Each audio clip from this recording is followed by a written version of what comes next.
Sekolah Tinggi Agama Islam Sky Al-Jami Banjarmasin, jurusan Tarbiyah Prodi Pendidikan Agama Islam. Kami dari semester 3 kelompok 1.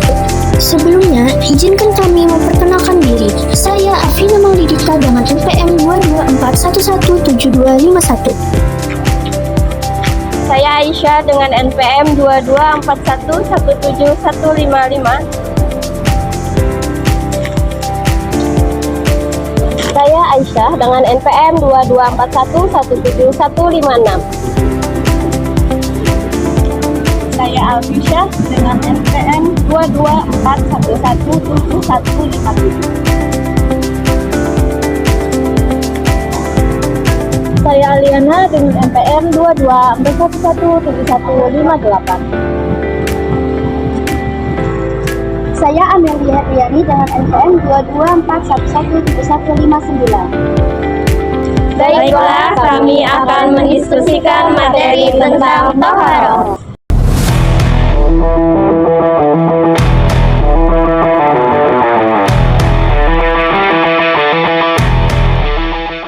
Video ini dibuat untuk menyelesaikan salah satu tugas dalam mata kuliah fikih dengan dosen pengampu Ibu Hajjah Norhilmah MPD dengan judul Toharoh. Pada kesempatan ini, kami juga ingin mengucapkan terima kasih kepada dosen pengampu kami Ibu Hajjah Norhilmah MPD yang telah membimbing kami dalam menyelesaikan makalah ini. Baiklah, kami akan mempresentasikan materi dengan judul Toharoh. Kita masuk pembahasan pertama, yakni tentang pengertian taharah. Nah, di sini ada yang tahu apa sih taharah itu? Dari segi bahasanya, kata taharah itu sama dengan kata nasara. Apa itu nasara? Nasara berarti bersih dari kotoran. Definisi taharah sudah banyak dikemukakan oleh para ahli ulama fikih. Salah satu di antaranya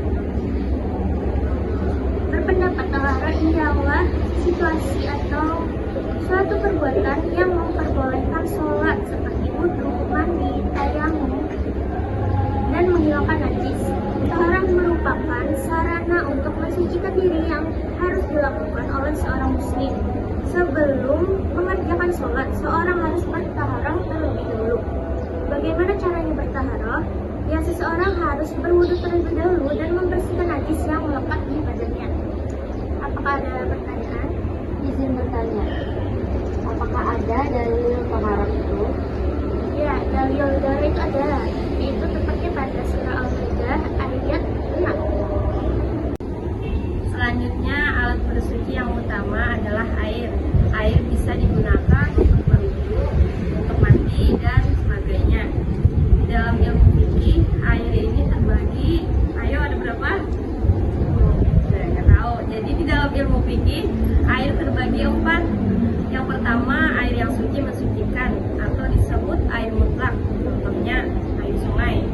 Yang kedua, air musyammas. Air musyammas ini air yang dipanaskan di dalam wadah berupa logam. Yang ketiga, air yang suci namun tidak mensucikan, yaitu air mustamal dan air mutaghayyir. Yang keempat, yaitu air yang tidak suci serta tidak mensucikan, yaitu air najis dan mutanajis. Nah, yang mana di antara 4 tadi yang bisa digunakan untuk bersuci? Air apa? Nah, ya, air suci lagi mensucikan atau air mutlak. Izin bertanya, apa pengertian air mutaghayyir? Nah, jadi air mutaghayyir itu air yang tercampur dengan sesuatu yang suci. Jadi berubah salah satu sifatnya, baik warna, rasa, atau bau yang menghilangkan kemutlakan nama air. Selanjutnya tentang wudhu. Menurut bahasa, wudhu artinya kebersihan. Adapun secara istilah, secara sederhananya, wudhu adalah salah satu cara menyucikan anggota wudhu dengan air. Adapun hukum-hukum wudhu yaitu pertama niat, lalu membasuh wajah, membasuh kedua tangan, mengusap sebagian kepala, membasuh kedua kaki, dan yang terakhir tertib. Nah, keenam perkara tersebut harus sesuai urutannya. Adapun syarat-syarat wudhu, yang pertama beragama Islam, balik dan berakal sehat. Airnya harus air yang suci dan menyucikan, badan dan pakaian pakaiannya harus bersih dari najis. Yang terakhir, tidak ada penghalang seperti cat, kotoran, dan benda lain.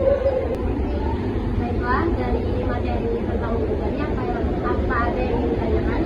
Ya, izin bertanya, apa saja yang membatalkan wudhu? Baiklah, ada beberapa yang dapat membatalkan wudhu. Di antaranya itu ada dua, yaitu keluarnya sesuatu dari tubuh dari tubuh dan perselingkuhan antara laki-laki dan perempuan. Selanjutnya pembahasan tentang tayamum. Tentang tayamum dalam Al-Quran, menurut bahasa tayamum berarti menyengaja, sedangkan menurut terminologi syarah berarti menyengaja diri menyentuh debu yang suci untuk mengusap wajah dan kedua tangan dengan sekali atau dua kali sentuhan, dengan niat agar memperoleh kebolehan melakukan sesuatu yang sebelumnya terhalang oleh adanya hadas. Bagi orang yang tidak menemukan air atau takut adanya bahaya apabila menggunakannya, sebagaimana firman Allah Quran surah An-Nisa ayat 43, maka bertayamumlah kamu dengan tanah yang suci. Sekian pembahasan tayamum. Apakah ada yang ditanyakan?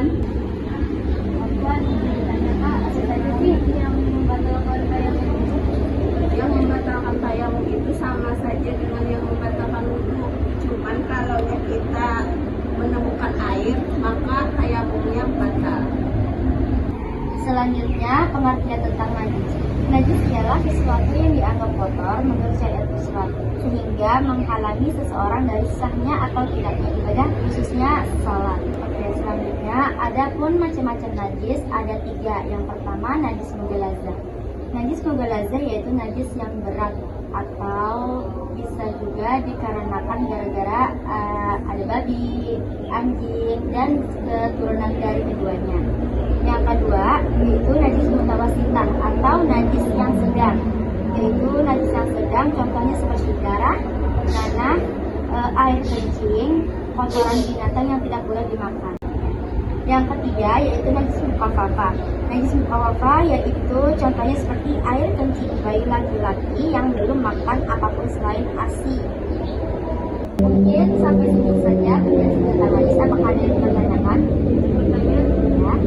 Bagaimana cara mensucikan dari najis mughalazah? Cara mensucikan najis mughalazah yaitu dibasuh 7 kali, salah satunya dicampur tanah atau bahan yang memiliki fungsi serupanya. Baik, pembahasan selanjutnya tentang bagi lain adalah kewajiban seorang muslimah agar kembali suci dan haid adalah darah yang keluar dari rahim kita dalam keadaan sehat, bukan karena sakit atau menyakitkan. Setelah berhenti darah haid keluar, seorang muslimah wajib mandi agar bisa melaksanakan sebagaimana perintah Allah dalam Quran surah Al-Baqarah ayat 222 dan tuntunan Rasulullah. Cara mandinya yang pertama adalah mencuci tangan dan kemaluan, berwudu, lalu menyiram seluruh tubuh hingga kepala. Disunahkan menggunakan sisi kanan, menyela rambut agar air sampai ke bawah. Nah, dari pembahasan tersebut, apakah sudah jelas? Jelas. Nah, kalau sudah jelas, kita lanjut ke pembahasan selanjutnya yaitu nifas. Mandi nifas adalah mandi wajib bagi wanita setelah berhenti darah pasca melahirkan. Biasanya nifas berlangsung selama 40 hari.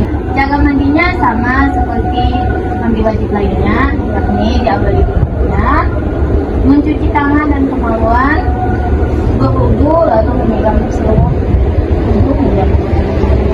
Nah, dari pembahasan tersebut, apakah ada pertanyaan? Ingin bertanya, apakah nifas boleh lebih 40 hari? Nah, itu normal. Nifas bahkan bisa kurang dari 40 hari, ada yang 1 sampai 2 minggu saja. Dan itu bukan dari penyakit. Nah, biasanya yang lebih singkat itu kalau operasi. Mandi janabah adalah mandi wajib yang dilakukan oleh seseorang muslim untuk menghilangkan hadas besar setelah terjadinya janabah. Janabah sendiri adalah keadaan hadas besar yang disebabkan oleh keluarnya mani, hubungan suami istri, atau sebab lainnya yang mewajibkan mandi dalam Islam. Menjaga kebersihan lahir dan batin adalah bagian dari ibadah yang sangat penting. Oleh karena itu, mandi janabah bukan sekadar mandi biasa, tetapi memiliki nilai ibadah yang tinggi. Seorang muslim tidak diperbolehkan melakukan ibadah tertentu seperti sholat, membaca Al-Quran, atau tawaf. Kesimpulannya, taharah adalah konsep yang penting untuk bersuci atau penyucian diri dalam agama Islam sebagai posisi fundamental untuk melaksanakan ibadah. Sekian video diskusi kami, semoga bermanfaat. Wassalamualaikum warahmatullahi wabarakatuh.